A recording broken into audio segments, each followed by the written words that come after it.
From our perspective, BlackRock's leadership appears to be completely disconnected from reality. This is truly frightening given how much money it is managing.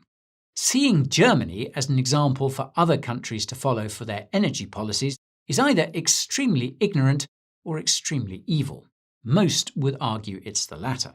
Whatever the case, the result is the same. The rich get richer and the poor get poorer. This is often what happens in a centrally planned economy.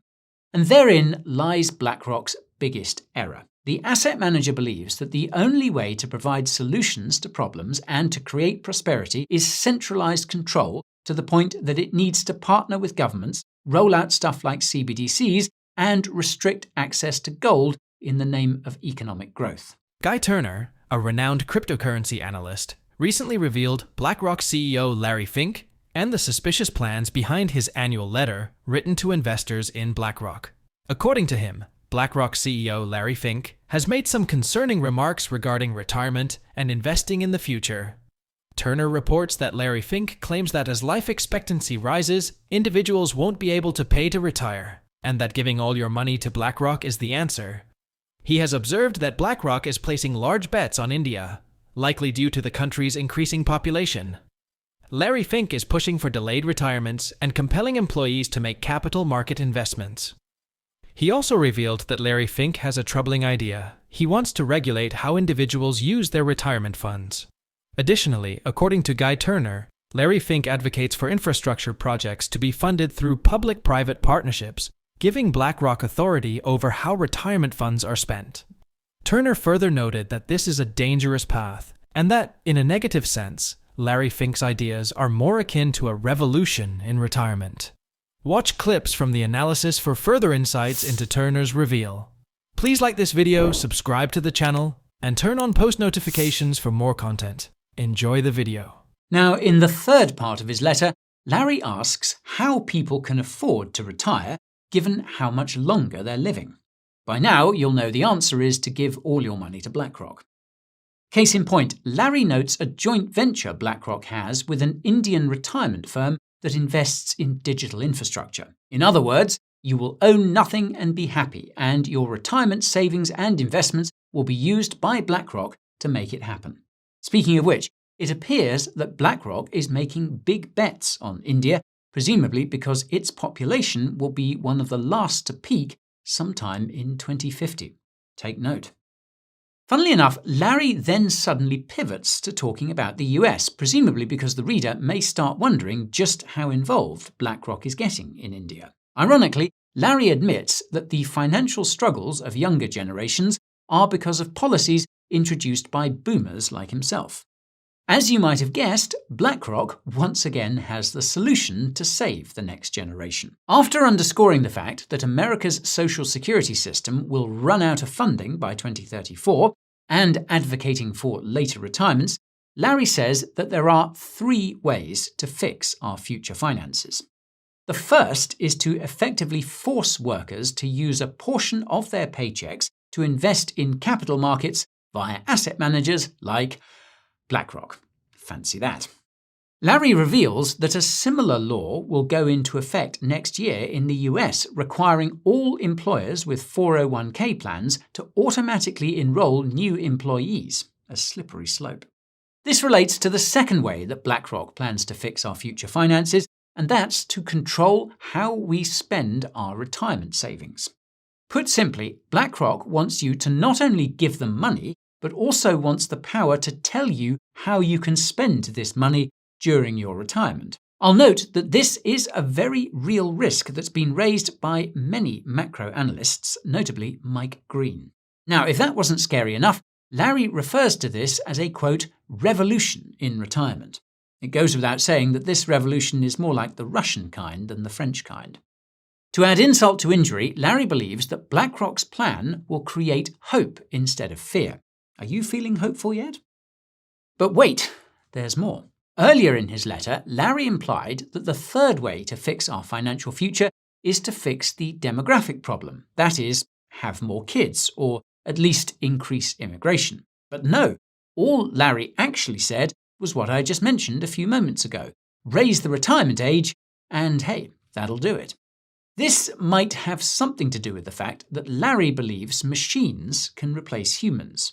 This is literally what he said during a recent discussion panel hosted by none other than the World Economic Forum. In the fourth part of his letter, Larry expands on the ESG-compliant infrastructure BlackRock wants to build with your retirement money. He begins with a proclamation. The future of infrastructure is public-private partnership, or rather, BlackRock working with your government. Larry argues that this public-private partnership is the only way to fund infrastructure spending because governments just have too much debt to do it alone. He highlights the fact that the US government's debt burden is growing fast and that fewer and fewer governments are buying US government debt.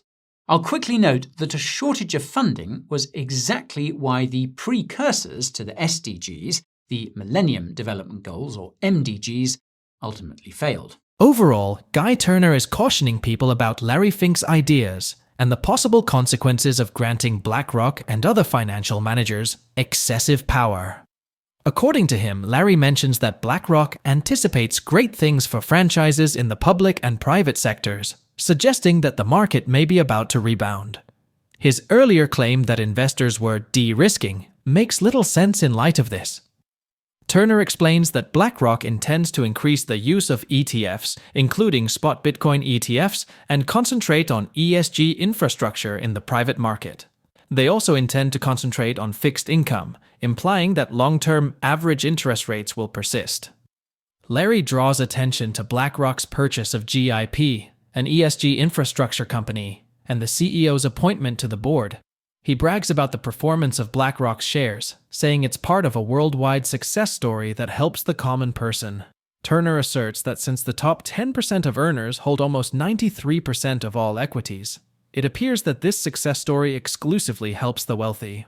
The leadership at BlackRock seems out of touch with reality, which is worrisome considering the volume of money they oversee. He says they use centralized control, alliances with governments, and gold access restrictions to solve issues and bring prosperity.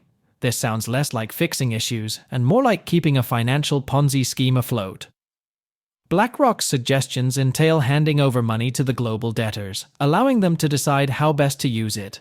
This strategy, according to Turner, is unsettling, particularly when Larry shifts his focus abroad to seek investment in impoverished nations.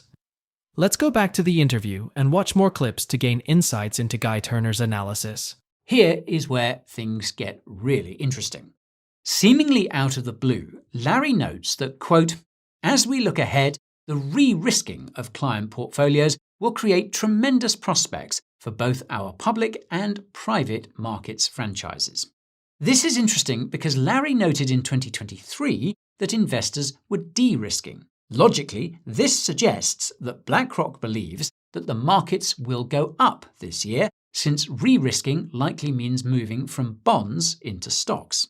So far, this prediction has been on point, yet again. I suppose that's to be expected given that BlackRock can advise the companies it's invested in on how to beat estimates.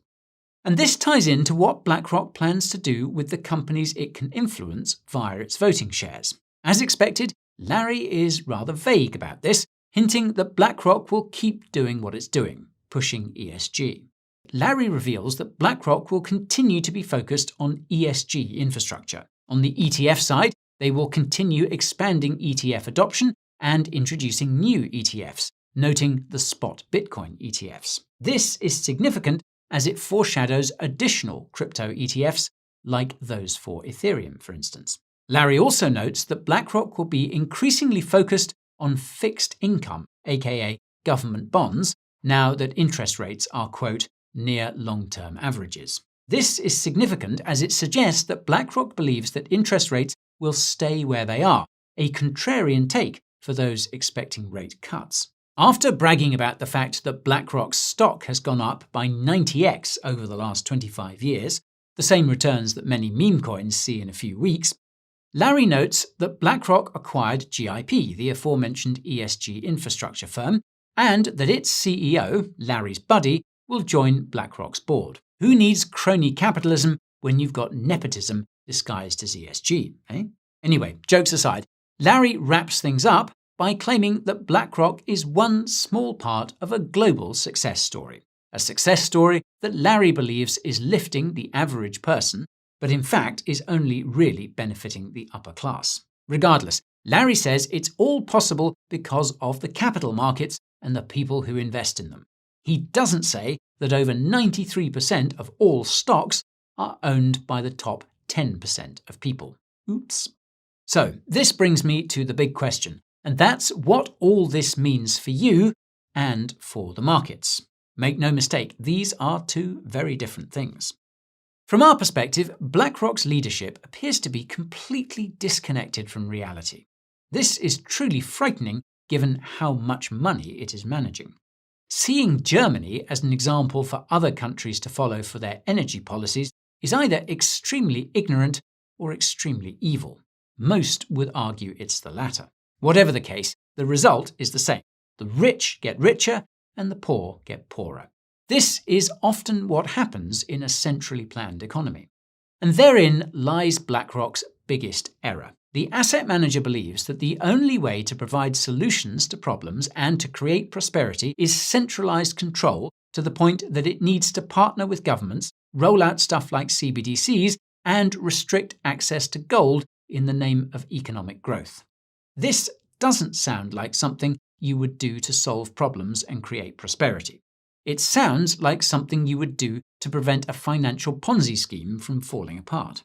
For all of their faults, governments only have a fraction of the debt that banks and asset managers do.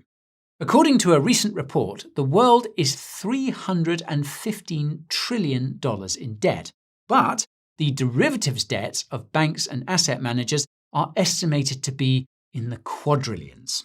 These derivatives are backed by other assets whose value must rise. Otherwise, the derivatives debt bubble will burst and, well, game over. When you step back and look at what BlackRock is proposing, it all involves the same thing. Give us your money and let us decide what to do with it, including when we give it back to you. It's very possible that ESG is just an excuse to trick people into thinking they'll save the world by giving BlackRock their cash. This all makes BlackRock's new approach that much more frightening, because it seems that Larry has tricked everyone he can in the US and is now turning his attention overseas. Unfortunately, many countries are desperate for investment. In a recent turn of events, the markets were jolted by news about Trump's opponent, coming on the heels of last weekend's failed assassination attempt. However, President Joe Biden has now announced he is ending his 2024 presidential campaign, stating that it is in the best interest of his party and the country. This occurred only a few days after it was revealed that the President of the United States was afflicted with COVID-19, raising questions about his age-related health. And while I have intended to seek re-election, I believe it is in the best interest of my party and the country for me to stand down and to focus solely on fulfilling the duties as president for the remainder of my term, reads a statement by Biden. Notably, following a terrible debate he had with Donald Trump last month, several prominent Democrats have been urging him to step down from his position on race. Biden's decision touched the always-open cryptocurrency markets, and the price of Bitcoin fell by about $2,000 in a matter of minutes, from over $67,500 to $65,750.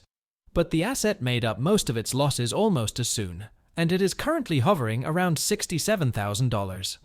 As we conclude, what are your thoughts on Guy Turner's analysis of Larry Fink's plans and BlackRock's influence? Do you believe Turner's concerns about the potential risks of these strategies are justified? Please drop your thoughts in the comments below, share this video, and hit your thumbs on the like button. Thanks for watching. Don't forget to subscribe.